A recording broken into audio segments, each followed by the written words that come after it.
来关心有一个那亲像有轻度失智症的阿伯，顶一日含伊的牵手去南投溪头爬山，两个人入去园区了后去便所，验过尾案呢入去了后，这阿伯全失踪去。经过通报，警消找2天，找到啊，毋过已经不幸过往。救援人员伫个步道边仔营地发现失踪的姓陈老先生，马上将伊接起来，毋过已经无生命现象。在下午1点多的时候，我们接获通报之后，我们的消防人员立即协助警方搜寻，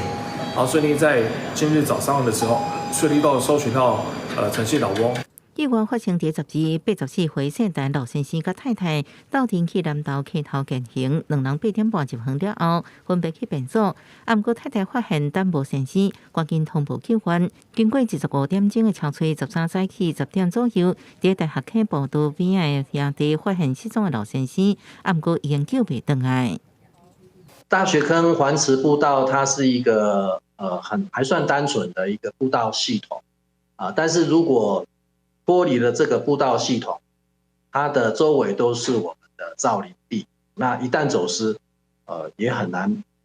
被旁边附近的人发现。警方表示，大学溪区域属于密集造林地，根据家属的讲法，84岁姓陈老先生有轻度失智，可能脱离步道行不出来。警方统计，今年1到5月份，游客总人数是70万4千人次，其中65岁老大人就占24万8千人次。这是一年发生第2件失智老人行无去的代志。他一定是会没有方向感，但是这时候他行动能力是好的，他就可以自由的走动。